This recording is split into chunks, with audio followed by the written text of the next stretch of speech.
I was going to talk about something specific, just about how annoying people are, right? Because we never talk about that on this show. Hard Rock Lunchbox.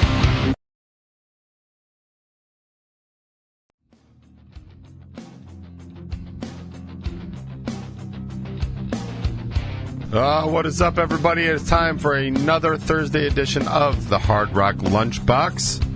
And why does my applause button never work anymore? What is going on? Yeah. All right. Maybe it's not the button, or maybe the button knows something that I don't, or maybe I should. So I'll just do it this way. All right. I might need to get a new mouse. If the clickers aren't working well on the mouse, then that would explain everything. Oh no, we're back. Okay. I mean, we could just test everything and be like, hey, what's going on?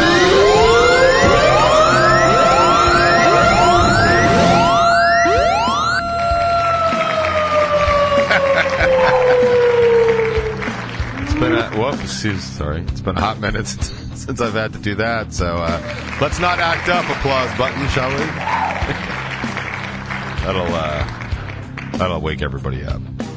So let's start with some good news from the world of my world. My beloved HERricanes had two major victories this weekend. On Saturday, they won the Spring Classic, the Long Island Cup. Yeah. They've been in the Long Island Cup since March, and they went the distance, and they beat Terryville 3-2 in a very contentious game on Saturday. And then proceeded to beat the top-seeded team, really, because they had the better record. We beat Smithtown on Sunday to clinch the division. That's right. They won the Long Island Cup, and they won their division all within 24 hours. And I could not be happier for them or more proud of them. So, HERriccanes, if you're listening, you shouldn't be because it's finals and Regents Week, so why are you listening? But I guess by next week you could be listening, but I just want to give you my personal congratulations and thank you for doing such a great job, and I'm sure everybody on Earth agrees with me. So. Yeah, it was a good get, man. HERriccanes, they're a good team. They're a real special team, and I'm not even quoting that. I mean, they're a special team as well, but they're just a real special team. I actually have a situation arising out of a couple of the games that we played recently that I actually have to file. I'm trying to find out how to file a formal report/complaint against the center referee because, as ridiculous as this sounds, I think he was picking on my striker. Actually picking on her. And I even had to pull her aside and be like, dude, this dude is all over you. So, you got to be real careful with what you do. And it's kind of a problem because it definitely changes the way she plays, as it should. If somebody reprimands you, it kind of should affect you, how you're performing, but also because of the way the cards work in soccer. If you get a red card, you're out not only for that game, but you're out for the following game, which is not something, any soccer player would want regardless. But as a 15-year-old girl, that kind of pressure is a big sort of deal. And I don't like putting that pressure on them unneeded or unwarranted. And I think that this was a case. And I have been mad at refs before. I've complained about refs. We had a referee once that called us offsides on our own side of the field. And if you don't know anything about the offsides rule, I will tell you this. It is physically and logistically impossible to be offsides on your side of the field. It's literally impossible. And she gave the other team a free kick in our territory because of an offsides call. And I complained to the ref in the ref evaluation about that, not to get her punished, but because she was young and clearly had not been taught how that rule worked. And I thought it was a failure of training more than hers. This dude, some 70-year-old Greek dude, just did not like the way my striker was playing, I suppose, and gave her 2 yellow cards in back-to-back games. This is a player that has received 1 other yellow card ever. Maybe 2. Maybe a second one. Usually for contact with the goalie because she's a striker, and that happens. Contact with the goalie, kind of everyone understands if you don't pull out of that dive, you're going to get a yellow card. And it's I feel like it's more understood than anything else, but it's also not fair because it's more understood. But she didn't do any of those things, and anyway, so I have to actually figure that out. It's just kind of adding to my regular stress level. But I said it would be good news, and it was. HERricane won Long Island Cup. I got a big-ass trophy upstairs. Charlotte picked up a medal. We're going to be getting another medal for winning the division. I'll pick that up probably sometime over the summer, and then we take the summer off and we enjoy all that stuff. This is the third time the HERricane have won their division. The first time they won the Long Island Cup. They did win the HBC tournament one year, so this is our second chalice. So I have plenty of options should I want to start drinking manmosas on the sideline. Yeah. So let's get to some other news. Because of all that was going on and the simple fact that I was exhausted most of the weekend, your host, that's me. Yes, I am your host. Your host, that's me, completely effed up and forgot to post the top 20. Yay! So it did not come out at midnight. It came out around 9:15 this morning. So I know close only counts in horseshoes, but it's going to have to count now. It is up and running if you want to go see the top 20 from last week. It's actually, it's the one, I got the description right here. This week, DJ speaks to how Target managed to miss the memo on the big corporate economy lie. Also on today's show, the real problem behind Costco's produce, the difference between supply chain issues and shit customer service, why Kavanaugh could teach Pence a thing or two, and how dudes escape the responsibility for overpopulation while being the direct cause of it. Yeah, it sounds like a great show. Oh, man. I suck. But, I don't know. I just get tired.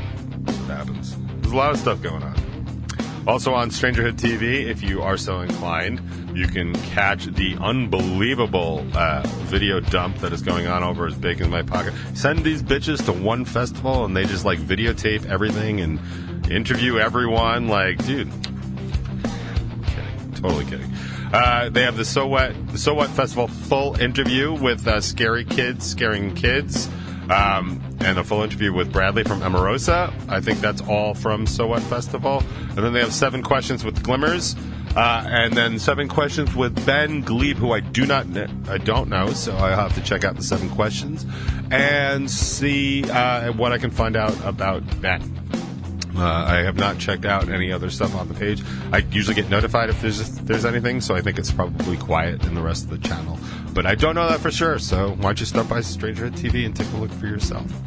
I was told yesterday that I have a slight New York accent when I speak, which is not something that I equate with my voice, because New York accents to me are any of those shit Southern Long Island accents. No offense to my shit Southern Long Island people with those accents, but like, you know, any Long Island Lolita people out there will know what I'm talking about. Certainly if you're from Brooklyn or far Queens, you could just fuck out about, or Jersey, you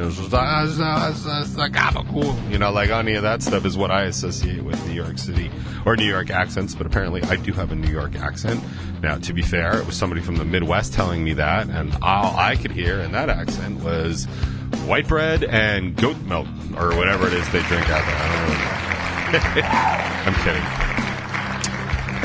But I find myself now being super conscious of the way I am speaking. Not that I need to do like a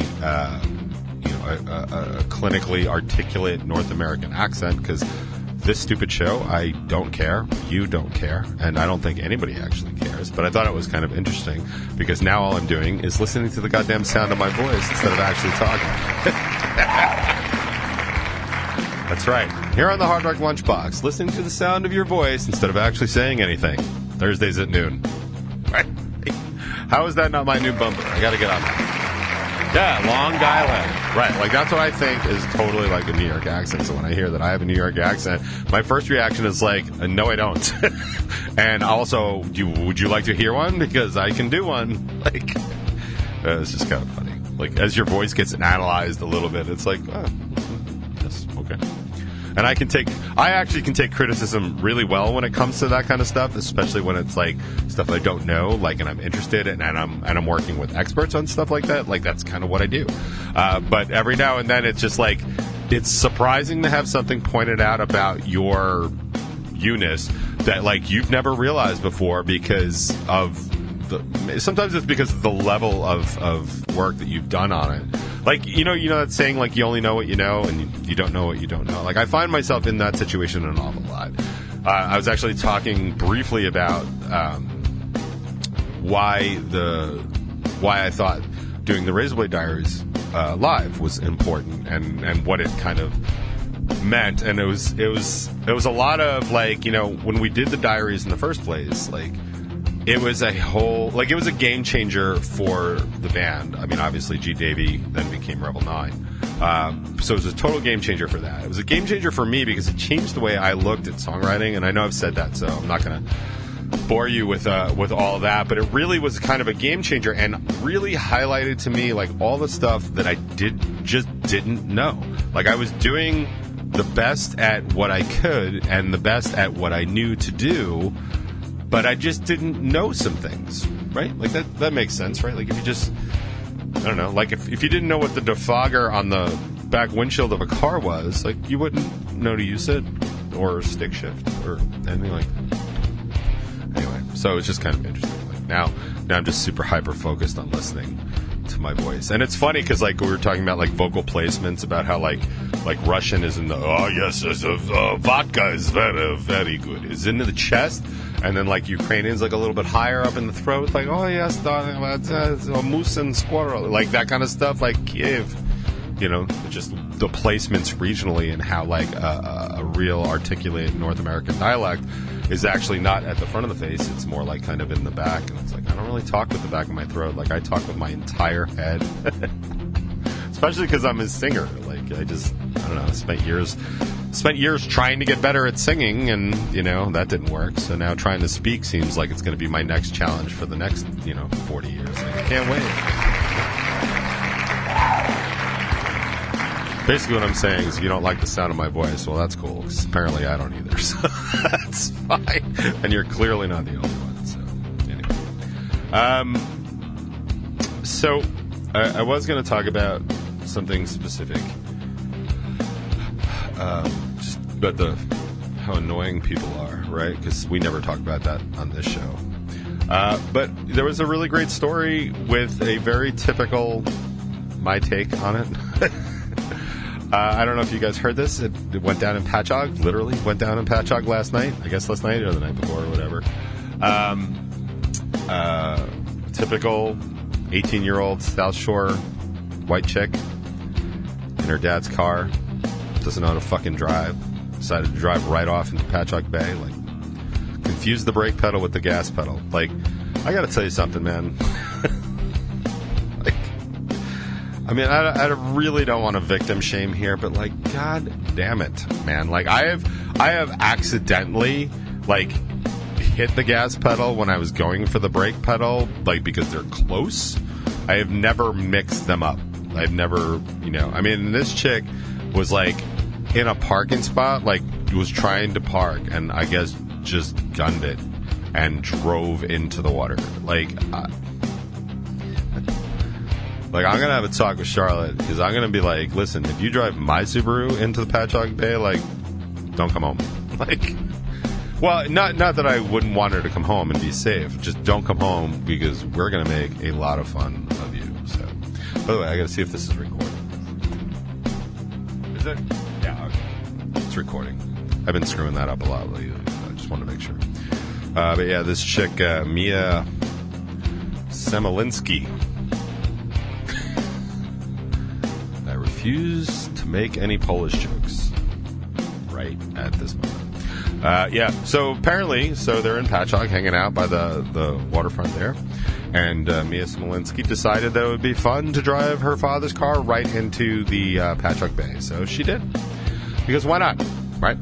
Problem is, she got trapped in the car, and if you look at the video, there's a bunch of people there, a lot of people, but one dude, the 17-year-old Long Island guy, I'll read it to you right here. 17-year-old Long Island boy is being hailed as a hero Wednesday, hours after diving into a local bay to save a young woman whose SUV, barely an SUV, plunged into it when she accidentally hit the gas pedal instead of the brake the night before, cops said.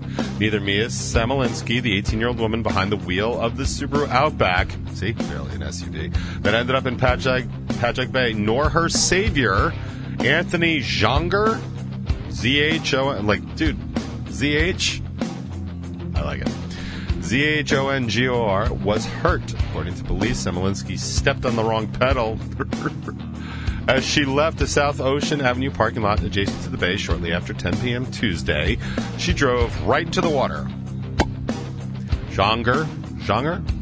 Let's go with that. Zonger saw what happened and dove in to save her, police said. Quote, I heard a huge splash and saw everyone running towards the dock. I don't know what happened, quote, he said. Thinking fast, the teenager was able to open the driver...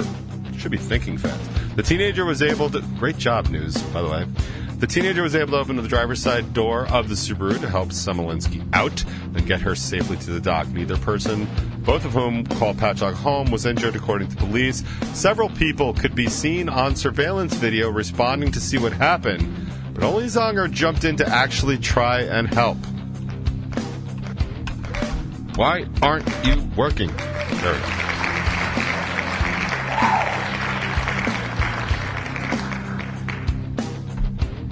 This dude, by the way, what's his name? Zonger? Anthony. Very, very brown, right? And I'm only going to bring it up because I'm about to insult a bunch of white people, and it's important for contrast, right? First of all, this dude's about to graduate high school, Patchogue Medford High School, and he's going to the Marines. He's already enlisted, and it was actually nice to see what looked like the Marine Corps recruiter being like, this is exactly what we want. Like, this is exactly... Dude, seriously, like, I have so much respect for Marines, like, and people that want to be Marines and people that come out of the Corps. I mean, not everyone's perfect, and they do not have a perfect track record because there are some assholes that have come out of the Corps, and that's unfortunate. But, like, of things that I just automatically have respect for, it's the Marines and anyone that wants to serve their country in the Marines. Those dudes are badass, they are well-trained, and they are generally very dedicated people and patriotic people, and I find that very cool and very awesome. So this kid is like already cool in my book. And then he's the only one hanging out at the Patchogue Bay that goes in and saves this girl. Because you want to know what all the other people did that were there? They took out their phones and started filming what was happening. This girl was about to die. Was about to drown right there in front of them, but at least they get it on video. Do you have any idea how absolutely repulsive and disgusting that is?